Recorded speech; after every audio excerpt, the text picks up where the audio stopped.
Saludos, os doy la bienvenida a este vuestro canal. Voy a continuar hoy compartiendo mis reflexiones personales sobre el libro de Byung-Chul Han, El espíritu de la esperanza contra la sociedad del miedo. Un pensamiento sin esperanza es mero cálculo especulativo. Un presente que no sueña no genera nada nuevo. Un presente que no permite que el sueño, hay que soñar despiertos.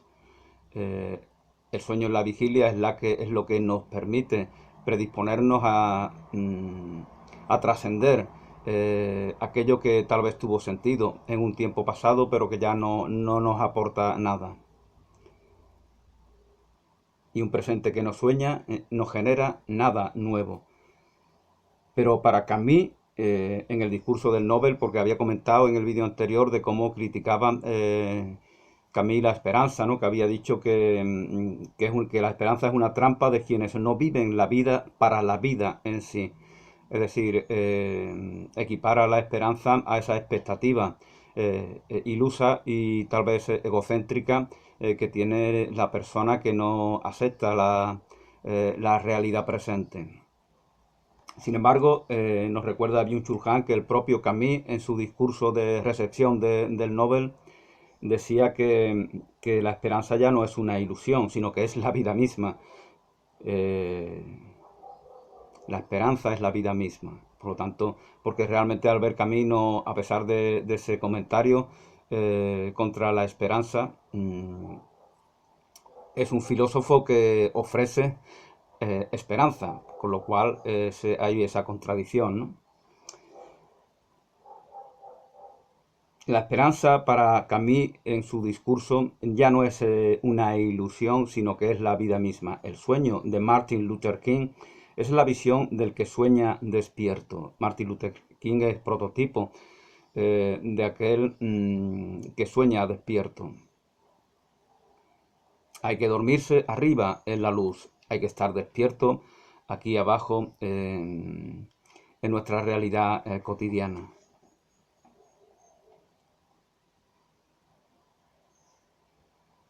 Y soñar en ella, y soñar despiertos. Así decía María Zambrano. Bueno, estas ideas pues justamente recuerdan a las del sueño creador de María Zambrano, que se explaya mucho, sueño creador, en este tipo, es la base de ese libro de María Zambrano, en este concepto, en esta disposición a soñar despiertos. El yo de los sueños nocturnos no está abierto a lo distinto. Dice Byung-Chul Han que los sueños nocturnos, cuando estamos dormidos, es una evocación del ayer, de lo que nos ha sucedido. Y los sueños despiertos, pues es al contrario, miran hacia el futuro. Por lo tanto, son los sueños despiertos los que pueden forjar un futuro que transforme la realidad, al menos en sus aspectos que no nos satisfacen. Solo los visionarios que sueñan despiertos, solo los visionarios que sueñan despiertos son capaces de sacar adelante una revolución. Hay un nosotros en los sueños diurnos. Aquel que sueña no se trata del soñador evasivo, fantasioso, que mira a las musarañas. eh, Se trata de... Este soñador no huye de la realidad, sino que la interpreta en mayor profundidad y por lo tanto tiene la capacidad de incluso transformarla, aunque sea parcialmente. Y hay un nosotros, no se trata de recrearse en el propio ombligo, sino que este soñador se reconoce como partícipe de un colectivo al cual beneficia esa disposición esperanzada. El hombre es neófito cuando viene al mundo, a diferencia de los animales, somos neófitos. Los animales vienen ya pertrechados de todo lo que precisan para desarrollar su vida animal. Lo vemos, por ejemplo, en las crías de las yeguas, como a los pocos minutos están andando ya y ya están comportándose de una manera que casi es como la que lo hacen los adultos. Eh, Sin embargo, los bebés pues tienen eh, lo que albergan es la capacidad receptiva de empaparse de todo aquello que les rodea, para así ir proveyéndose de esas herramientas de las cuales ya los animales en su reino animal ya vienen dotados genéticamente. El hombre es neófito cuando viene al mundo, a diferencia de los animales. A este respecto, decía María Zambrano, es la que me recuerda porque es la última, mis últimas lecturas han sido, así como mis últimos vídeos, han sido sobre la obra de esta filósofa andaluza. Ella decía que el hombre es aquel que no ha consumado su nacimiento. Estamos en proceso de nacer. Y esto me recordaba a mí eso que dice Jesús de Nazaret, de hay que nacer de nuevo. Hay que nacer de nuevo, puesto que este nacimiento es otra forma de decir lo mismo. El nacimiento no ha sido completo, con lo cual el Cristo en nosotros, en una terminología religiosa, debe de nacer. Y eso es lo que evocamos cuando conmemoramos la natividad del niño Dios, la Navidad.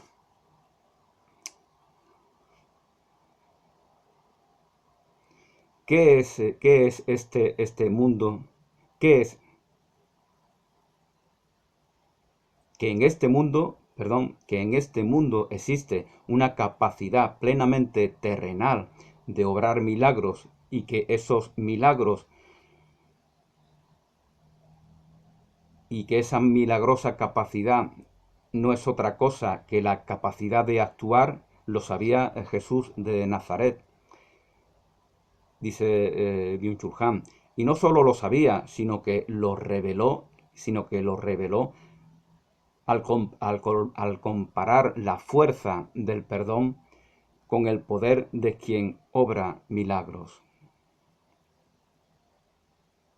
poniendo a ambos en el mismo nivel, La fuerza del perdón con el obrar milagros lo pone el Redentor a un mismo nivel. Y comprendiendo que son potencias que le han sido dadas al hombre ya como ser terrenal albergamos estas potencias. La esperanza cristiana no nos lleva a una pasividad inactiva, sino que nos mueve a actuar inspirando nuestra imaginación y despertando una capacidad inventiva para romper con lo antiguo y abrirnos a lo nuevo. Dice Paul Celan, el filósofo franco-rumano, que la esperanza es una fiel compañía. Esto está en relación con lo que comentaba en el vídeo anterior. La esperanza es un estado de ánimo permanente. Jamás lo abandonamos y jamás nos abandona la esperanza. No se trata de un optimismo caprichoso. No tiene nada que ver con el deseo ni con la necesidad, sino que es una disposición ante la vida. Y lo comparaba Byung-Chul Han con esa de la angustia sobre la cual se explaya el filósofo Heidegger, como si ese fuera su fundamento, y como esa angustia verdaderamente no da un producto, por sus frutos los conoceréis, no da, lo que hace es un recreamiento en una actitud pesimista, verdaderamente. No trae nada nuevo, se trata de concebir la realidad como algo ya cerrado que no permite ningún tipo de progresión sobre ella.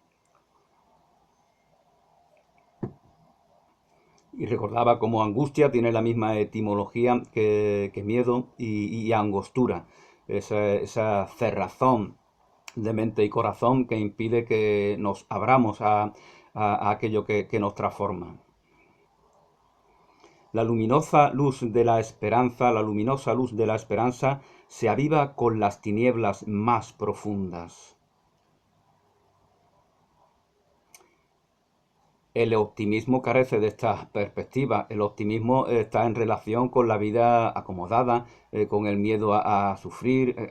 Sin embargo, la esperanza no tiene ese problema. Sabemos que nos pueden acontecer cosas que nos hagan daño o que nos causen tristeza, que nos contraríen, que nos decepcionen, y no por eso perdemos nuestra esperanza. El optimista va perdiendo su optimismo una y otra vez, por eso lo común es que se vuelva pesimista, que como bien dice Byung-Chul Han, en realidad no es tan distinto, sigue en el mismo paradigma. Lo que pasa es que ahora ya su predisposición ilusoria ha sido demasiado maltratada y ya pues se ha vuelto amargado, se ha vuelto a veces incluso desarrolla cierta misantropía, porque ve, y lo que más odia, lo que más le retuerce es ver personas esperanzadas, porque los ve como ilusos, como vanidosos, como personas, porque él piensa que esa actitud de derrota es la que debiéramos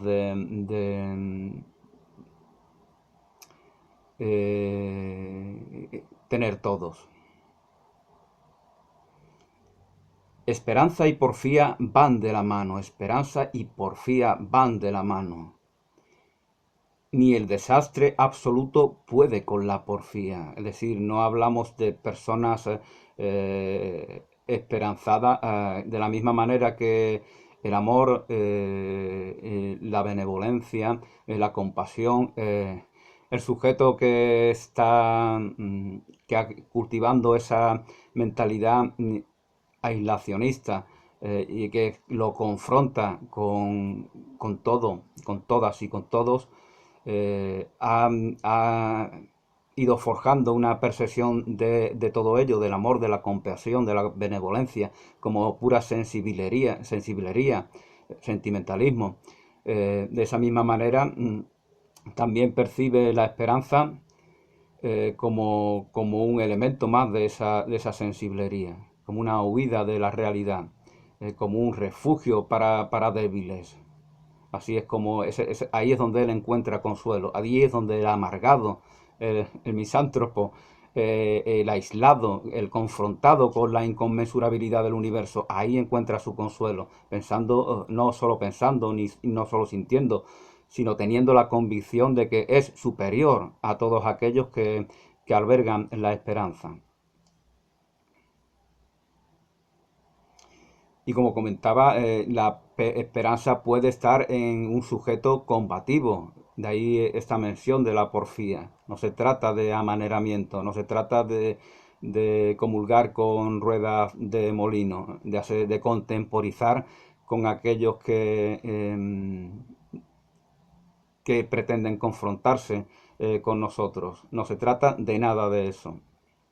Esperanza y porfía van de la mano. Ni el desastre absoluto puede con la porfía. Hemos visto en algunas catástrofes cómo personas se desesperan, sufren, tienen que ir toda la vida al psicólogo, y hay otras personas que tienen una entereza que impresiona verdaderamente. Hay una aceptación de ese acontecimiento trágico que les ha sucedido, y saben rehacerse, reponerse, y por eso a veces son vistos, por los que no tienen esperanza, son vistos como ilusos, como personas incluso que son insensibles, y por eso no se han visto dañadas por ese... eh, cuando verdaderamente es el fruto de la esperanza. La esperanza nos fortalece, la esperanza permite que seamos ante los bienes que nos pudieran acontecer, no los magnifiquemos y nos durmamos en los laureles, como se suele decir, y ante los males que pudieran también acontecernos, pues no hundirnos, sino que saber rehacernos como hace el ave fénix, lo cual no es que nos insensibilice, sino que verdaderamente sentimos ese dolor, pero no nos derrota, como dice Byung-Chul Han. La poesía representa esta porfía. Otra evocación de la figura de María Zambrano, que durante toda su obra pues se ha referido a la poesía, que etimológicamente significa creación, como, como la vía principal para acceder a una realidad mucho más rica y crearla. La poesía representa esta porfía. Mientras haya poetas, habrá esperanza. Eso decía alguno de los filósofos que menciona Byung-Chul Han. Quien no confía, mientras haya poetas, ¿no? Ya lo decía también Gustavo Adolfo Bécquer, siempre habrá poesía. Estaremos en la decadencia más total, pero mientras que haya un corazón sensible ante la belleza, ante la armonía, ante la ternura, ante la delicadeza, eh, siempre habrá poesía, siempre que habrá inevitablemente.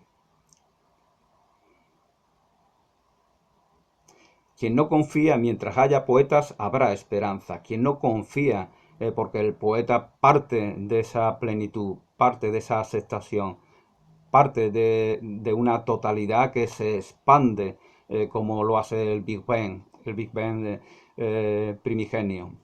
Entonces sintoniza con la expansión de la vida y por lo tanto sintoniza con el modo creativo, sintoniza con el vórtice creador, y de ahí que el poeta sea efectivamente un creador. Quien no confía en llegar a utopía ha dejado de ser persona. Para vivir en un orden democrático, todos hemos de ser personas, dejar de ser meros personajes, así decía María Zambrano. Y si no hay personas, no hay democracia. La democracia no se construye como la pirámide, no se construye desde el vértice, sino que se construye desde el fundamento. Y el fundamento son las personas.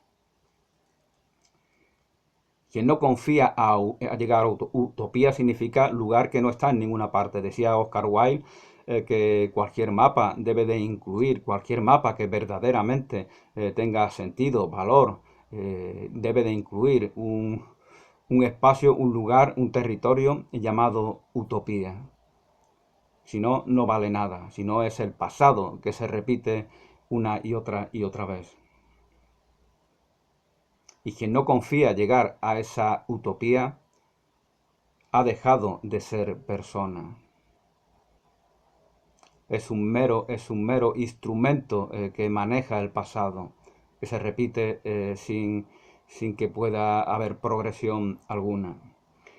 Y nos habla Byung-Chul Han de la muralla china, de cómo la construcción de la muralla china une al pueblo, une a la comunidad en algo común, ¿no? Nos recuerda cuando construyen la muralla de Jerusalén también, que protege la ciudad del viejo pueblo de Israel, cómo se unen todos los hebreos para construirla, como bien recordaba el autor de Liderazgo con propósito, sobre el cual hice algunos vídeos. La muralla china afianza la comunidad hacia adentro. Esa es la función verdaderamente. No se trata de meramente protegernos ante un posible invasor. De hecho decía Byung-Chul Han que había personas que decían, bueno, ¿para qué construir esta muralla si realmente no hay tribus que nos amenacen? Entonces realmente la intención parece ser que es unir al pueblo. Fijaos que en ese territorio hay muchas etnias distintas y lo sigue habiendo. Y desgraciadamente pues hay mucho conflicto precisamente por la persecución que parece ser que sufren estas minorías. La muralla china afianza la comunidad hacia adentro. La construcción de ella de por sí era un factor de unidad. La lejanía, la lejanía nos da cercanía, paradójicamente. Es como cuando contemplamos una gran obra pictórica. Necesitamos la distancia para percibir su belleza global. En cambio, por eso los que se sienten lejos se acercan, ¿no? Y te gritan en la cara, que te pegan, te llenan de saliva la oreja, porque se sienten lejos verdaderamente. Es lo que yo decía de los que abren mucho los ojos. Se sienten lejos de todo, entonces necesitan abrirlos porque creen que todo se les escapa, creen que todo está afuera y es lejano a mí, entonces tienen que acercarse mucho y no lo consiguen, no se dan cuenta de que no se trata de eso, se trata de relajarse, tomar distancia y esa distancia te va a dar, te permite conocer verdaderamente a aquello que tienes ante ti. La lejanía nos da cercanía, nos facilita el lenguaje de los poetas. La información mediática es exactamente todo lo contrario de la poesía. Fijaos a principios del siglo XIX, ¿no? Como muchos periódicos incluían la obra de poetas, de novelistas, eh, eh, tenían un espacio reservado para... pero eso ha ido desapareciendo, nos hemos ido volviendo prosaicos, nos hemos ido volviendo, y eso son las noticias se repiten una y otra vez. Tragedia en Perú, tragedia en Venezuela, tragedia en Irak, tragedia. Y siempre hay una tragedia, siempre hay un accidente horrible, siempre hay un niño, una niña que ha sufrido espantosamente la crueldad de algún malnacido. Todo se repite una y otra vez, nunca se acaba. Las noticias son siempre, siempre, siempre igual. Entonces es todo exactamente, es recrearnos en lo que ya ha acontecido infinidad de veces, como si estuviéramos clamando para que se repitan más y más y más y más. Y el poeta, la poesía es exactamente todo lo contrario. Es cuanto menos tener la voluntad de trascender esa repetición, porque ya que se convierte en un consuelo siniestro de personas pasivas, que dice, mira, estos que malos de aquí, este hombre que ha matado, y dice, yo estoy aquí en casita, sentadito, sin meterme con nadie, me tomo, yo soy bueno y ellos no. Entonces es un culto a la pasividad, a la vida evasiva. Eso es la adicción a la información mediática, produce eso en algunas personas. Donde no llegan los hombres queda aún canciones por cantar, eso dice Paul Celan. Donde no llegan los hombres aún quedan canciones por cantar. Una evocación también de la música, que es aquello que inspiran las musas y que está en relación directa con la poesía, con la creación. La esperanza debe poder verse defraudada, si no, no es esperanza. Evidentemente la esperanza no es tengo sed. Tenía la esperanza de saciar mi sed y no, eso ya era evidente que si tengo sed y tengo aquí el vaso, pues ya difícilmente va a ser que algo impida que sacie mi sed. La esperanza, la esperanza es tener el vaso vacío, por ejemplo. No tengo agua, entonces tengo esperanza de que verdaderamente tengo capacidades para proveerme de ese elemento que tan abundantemente está en nuestro planeta. Pero a veces, como sabemos, por mucha que sea esa abundancia, pues hay personas que tienen problemas para acceder al agua. La esperanza reconoce de que efectivamente tengo la esperanza, me enamoro de una mujer, pues evidentemente hay que considerar que es posible que esa mujer no me corresponda y por lo tanto eso es mi estado de esperanza que es permanente, que es consistente, no se va a desaparecer ante la tesitura de no ser aceptado, de no ser correspondido por la persona de la cual me he enamorado, por ejemplo. Eso sería optimismo, el que se decepciona, desilusiona y acaba amargado y va construyendo una forma de ser bastante sombría. Ese es el iluso optimista que necesita victimizarse hay que ver con todo lo que la amo y todo lo que... Él necesita sentirse víctima,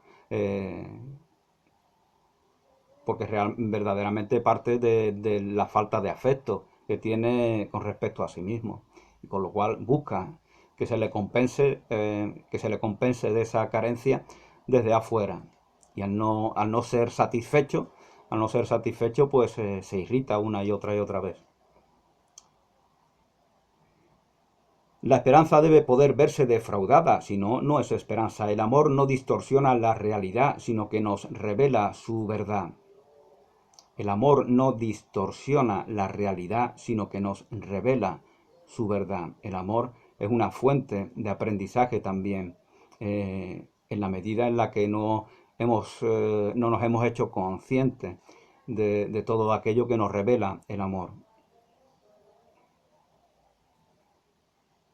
Solo conocemos lo que amamos, eso dice San Agustín. Eh, Solo conocemos lo que amamos. Solo hay conocimiento ahí donde hay amor. El filósofo es un erotómano, un amante de la verdad. Eh, Eros es ese detonante que nos hace tener entusiasmo, enamorarnos de la vida y de todo lo que forma parte de ella. Y el filósofo, la verdad, evidentemente, es también fundamento importante de la vida y el filósofo se enamora de ella y jamás va a traicionar ese impulso amoroso que le hace buscar la verdad.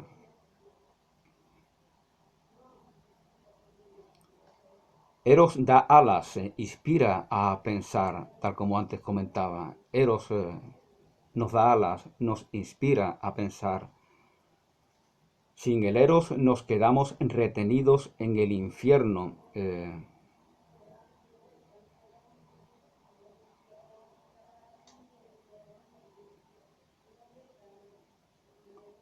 De lo vano, en el infierno de lo conocido. Sin el Eros nos quedamos retenidos en el pasado.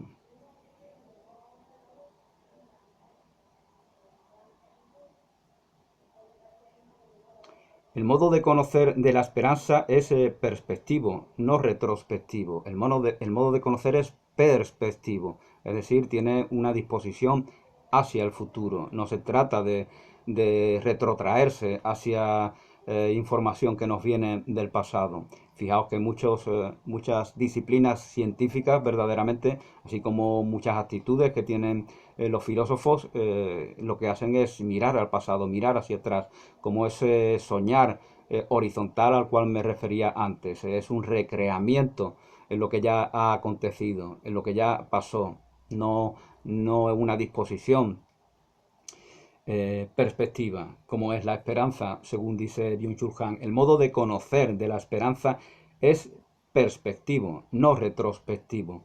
El apóstol se enfoca en el futuro, el filósofo en el presente. El filósofo mira la realidad presente. El apóstol tiene vocación de futuro.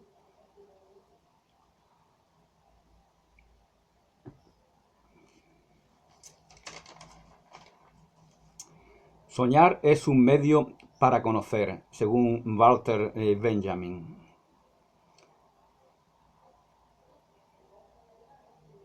El azul, el color de la esperanza, dice Byung-Chul Han. Bueno, en culturas antiguas no, evidentemente el color de la esperanza pues es un verde como este, o un poco más oscuro quizá. Mm, pero el azul y el verde en algunos idiomas se utiliza la misma palabra, porque no se distinguía. Entonces el azul era el color de la esperanza, es el color del horizonte.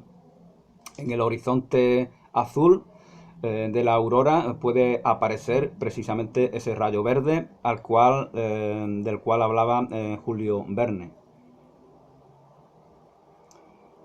Azul, nada estimulante es el horizonte, el color de la esperanza. A esta sociedad gris le falta lo venidero, la esperanza. A esta sociedad de hombres grises como diría Michael Ende, el autor de Momo. Eh, Le falta la esperanza, verdaderamente. Ya si nos adaptamos a una rutina, lo vemos desgraciadamente incluso en jóvenes, ¿no? Trabajan, estudian de lunes a viernes, luego el fin de... eh, y todo se repite una y otra vez, sin que haya nada novedoso que amenace esa rutina que ya es vista como algo normal. La rutina, lo peor de la rutina no es que estemos tristes en ella, sino que incluso nos sintamos felices, pues ya si eres feliz en lo rutinario, si eres feliz en la vida evasiva, en la vida hueca, reaccionaria, si eres feliz así, pues ya va a ser, por eso decía Jesús que él ha venido a llamar a los pecadores, ¿no? A los que sufren, a los oprimidos, porque los que están contentos y felices con ser unos mal nacidos, pues, va a ser difícil que se predispongan para cambiar. Por eso el sufrimiento, esto es lo que antes comentaba del sufrimiento. El sufrimiento verdaderamente es lo que nos hace decir, tomar conciencia de que algo no está tal como que queremos que esté en nuestra vida y por lo tanto necesitamos de una transformación.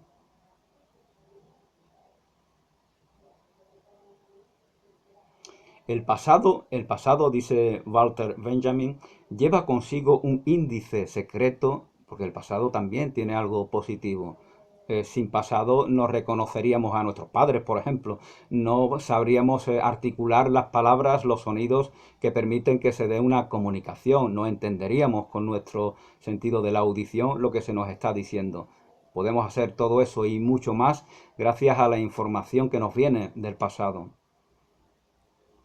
El pasado lleva consigo un índice secreto que le recuerda que hay una redención, que nos recuerda que hay una redención de ese pasado que aparentemente se repite como un eterno retorno. Hay en sí, alberga en sí, un índice secreto que nos dice que no es así exactamente, que estamos en sintonía con una progresión, o deberíamos estarlo, en sintonía con una progresión que nos permite trascender aquello que no eran más que ciclos que aparentemente se repetían, pero que las oscuras golondrinas del pasado volverán, pero ya no serán las mismas, como decía Becker.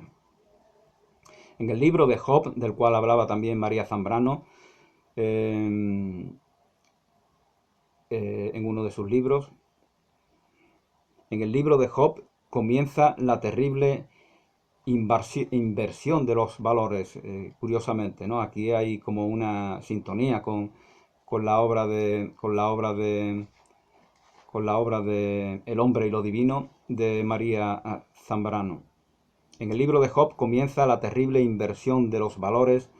Un hombre puede ser mejor y comportarse mejor que Dios. Un hombre puede ser mejor. Dios, Jehová, está ahí maltratando al pobre hombre y el pobre hombre pues está sufriendo y aceptando. Es mejor que Dios, verdaderamente. En la historia de Job, Job es mejor que Dios, es más humano, demasiado humano en el mejor de los sentidos. Tiene más y es más humano y es más divino también, porque no pierde su amor, su veneración, su reverencia ante un Dios que lo está tratando muy malamente, como es evidente. Entonces ya es cuando Job, como bien decía María Zambrano, realmente se vuelve humano, porque esta es nuestra realidad. Job vivía en un paraíso en el cual no, lo que regía era la inercia, es decir, era como los animales que vemos libres en la naturaleza, pero en versión humana. No hay predisposición a la elección. Ya no hay bien ni mal, ya no hay libertad verdaderamente. El Job primitivo que vive en ese paraíso no tiene libertad. Es como una especie de autómata en versión humana. Y es luego cuando le viene el sufrimiento, cuando comprende de que en este mundo, cuando tiene ese despertar, que es el mismo que tiene Buda, ¿no? Cuando observa que la gente enferma y envejece y sufre y se lleva una sorpresa, pues entonces se da cuenta de que efectivamente en este mundo pues pasan esas cosas y hay que considerarlas y forman parte de nuestra condición humana. Entonces se vuelve Job humano. y antes, paradójicamente, era mejor que Dios. Aparece como mejor que Dios, más con mejor corazón, al no perder esa devoción por su creador. En el libro de Job comienza la terrible inversión de los valores. Un hombre, de esto hablaba Nietzsche, inversión de los valores, un hombre puede ser mejor y comportarse mejor que Dios, por lo tanto ese Dios debe de morir. Y efectivamente muere en la cruz y resucita para proveernos de esa redención que libera a los que somos hijos del pecado porque abandonamos ese paraíso. Esperanza y angustia no tienen un objetivo específico. En esto son parecidas, ¿no? El estado de angustia, pues el que vive en esa angustia, como Heidegger, no va a cambiarlo, no va, porque ha ido construyendo, que ha ido edificando, ha ido apuntalando ese fundamento sobre el cual va edificando su vida y su pensamiento y por lo tanto no puede cuestionarlo. Si lo cuestionara, se expondría a sentir en sí esa nada de Judas que hace que Iscariote vaya a colgarse del olivo como un autómata.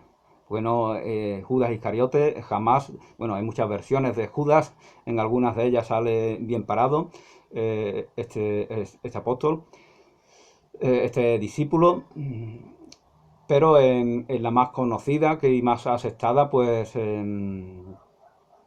vemos como este hombre siente ese vacío cuando ve que ha traicionado a su maestro y que su maestro no se va a liberar de la situación en la que se encuentra, que va a ser maltratado y crucificado de forma cruel.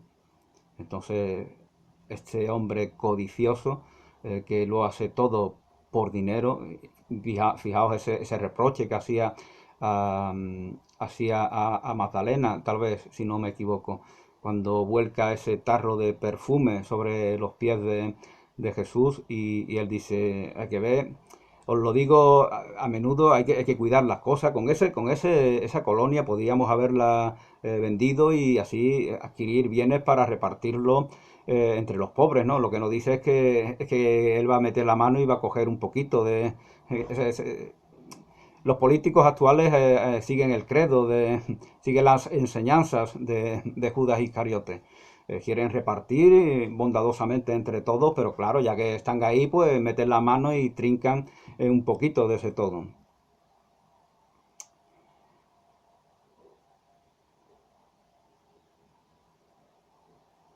Y como estaba comentando, pues muchas veces las personas que construyen su vida, que fundamentan su vida en la angustia, en algo que está, que cuestiona, que niega, que confronta la esperanza, pues a menudo se están predisponiendo a no poder cambiar, porque si lo hicieran sentirían ese vacío, sentirían que verdaderamente no están eligiendo bien, no están eligiendo bien y están convencidos de que sí lo han hecho.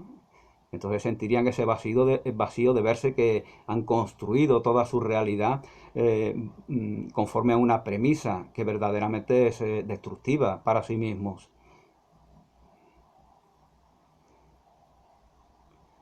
Solo en la angustia, dice Heidegger, escuchemos esta cita del filósofo alemán, solo en la angustia se da la posibilidad de una apertura privilegiada. Fijaos que él ya va construyendo sobre la angustia a través de esa situación de sujeto aislado que ha parido la nada, el vacío.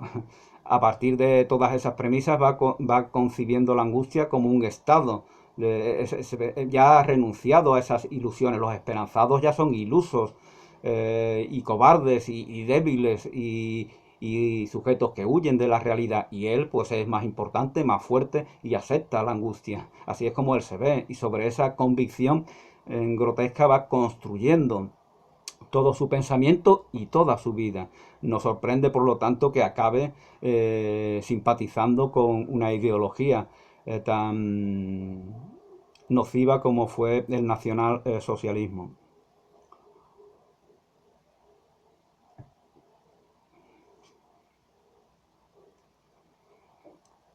Y fijaos que esto está justamente William Blake, el famoso verso de Las puertas de la percepción, dice exactamente lo contrario, ¿no? La mente se nos abre a través de una disposición que no es precisamente la de esta angustia, que recuerda esa angostura, como bien dice Byung-Chul Han, no esa apertura de la cual hablaba también Aldous Huxley en su libro Las puertas de la percepción. Al priorizar la angustia, Heidegger convierte el aislamiento en rasgo esencial de la existencia humana. Al priorizarla, ya no hay un nosotros, ya no hay un elemento que nos hace sentirnos partícipes de una comunidad, de una familia, de un pueblo, de una tradición. Ya todo es nada, todo es vacío. Ese es algo verdaderamente, eso es negacionismo, negacionismo de toda la riqueza de la cual somos receptores por el mero hecho de estar vivos, por el mero hecho de haber venido al mundo a través del seno materno. Al priorizar la angustia, Heidegger convierte al aislamiento en rasgo esencial de la existencia humana. A la existencia que se angustia se le cierran las puertas del tiempo venidero. A la existencia que se angustia se le cierran las puertas, todo lo contrario que decía Heidegger, se le cierran las puertas del tiempo venidero como advenimiento. Se opone a la esperanza. Cuando uno tiene esperanza, confía en algo que lo trasciende.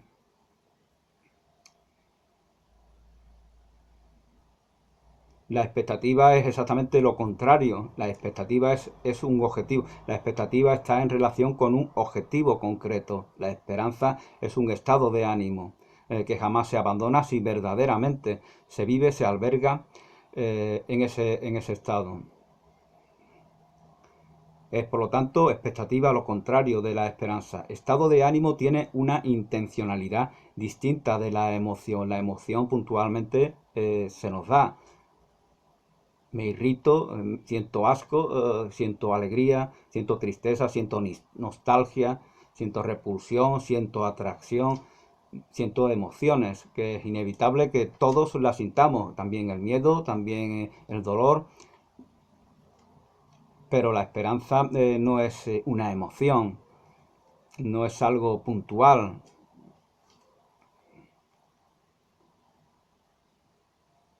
Tiene una intencionalidad distinta de la emoción, configura la forma de estar en el mundo, es un fundamento, como antes comentaba, que ya no podemos abandonar verdaderamente, de la misma forma que Heidegger no puede abandonar esa sombría angustia que le tiene preso, retenido desde mi punto de vista. Justamente la fortaleza y continuidad de la esperanza está en no estar a la expectativa. Por eso es lo contrario. Justamente la fortaleza y la continuidad de la esperanza es no estar a la expectativa de un objetivo concreto o detonante externo. No está en relación con deseos ni necesidades, ni mucho menos con dependencias de elementos percibidos como ajenos a nosotros. No nos pasa como ese ejemplo que antes ponía del que no se tiene afecto a sí mismo y está a la expectativa de que ese afecto le venga desde afuera. Heidegger reduce a la esperanza a esperar para sí mismo. A esperar para sí mismo. Una vez que nos vemos aislados y confrontados a la inconmensurabilidad del universo, pues ese credo individualista nos hace ver que la única esperanza es la que satisface mi ombligo y no hay más esperanza que esa. Y como la esperanza que satisface mi ombligo no para de desesperarme, pues la abandono y me angustio. Así de simple. Pensando en nosotros he puesto mis esperanzas en ti. Eso dice Gabriel Marcel. el escritor francés. Pensando en nosotros, he puesto mis esperanzas en ti. Ese Dios creador. En el pensamiento de Heidegger no tiene cabida el amor y la fe. El amor y la fe no forman parte del pensamiento de Heidegger.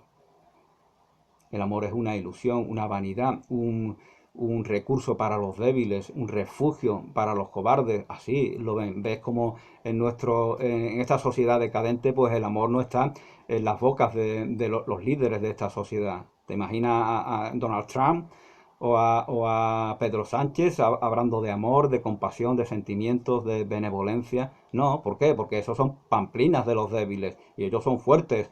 Es eso lo que piensan los líderes sociales. ¿Por qué? Porque estamos en un tiempo de decadencia, de degradación humana. Nos predisponemos para que tiempo de violencia, desgraciadamente, venga, porque no puede ser de otra manera, a no ser que se dé una conciencia, pero paradójicamente la conciencia que toman muchas personas les hace separarse de compromisos políticos, de alternativas sociales, porque ven que es difícil aportar algo verdaderamente.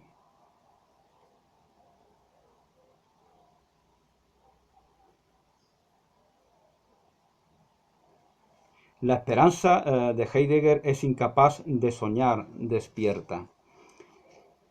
La esperanza es un estado de ánimo mesiánico. Es un estado de ánimo mesiánico la esperanza. El Mesías ya ha llegado a nuestros corazones y por lo tanto ha sembrado la semilla de la esperanza en ellos. Estamos por lo tanto predispuestos a que ese reino del amor en algún momento pueda darse. Entonces es un estado que jamás se abandona. De tanto enfocarse en la muerte, Heidegger se ha quedado ciego para lo no nato, como ya decía en el vídeo anterior. Para lo no nacido está ciego Heidegger, porque ha convertido a la muerte. Dios es un Dios de vivos. Dios es un Dios de vida, decía Jesús de Nazaret. Pero el Dios de Heidegger es la muerte, porque es lo único permanente, es lo único verdadero para él. Todo acaba, todo termina, todo es macondo, es embarrido por el paso del tiempo. Y lo único que impera, que rige, que permanece, en este caso ya lo que permanece no lo fundan los poetas, puesto que lo único que permanece para la perspectiva del filósofo alemán es la muerte, es el gran rey, el gran Dios, y todo lo demás son ilusiones, todo lo demás es macondo, barrido por el paso del tiempo.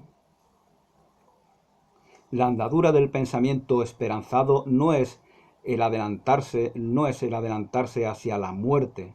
La andadura del pensamiento esperanzado no es el adelantarse hacia la muerte, sino el adelantarse hacia el nuevo nacimiento, Hay que nacer de nuevos para entrar en el reino de Dios, decía Jesús. La clave fundamental de la esperanza es la venida al mundo como nacimiento, el nacimiento del niño Dios, por ejemplo. La clave fundamental de la esperanza es la venida al mundo como nacimiento. Bueno, y con esto termino esta reflexión sobre algunas cosas que dice Byung-Chul Han en su último libro, El espíritu de la esperanza. Gracias y hasta una nueva oportunidad.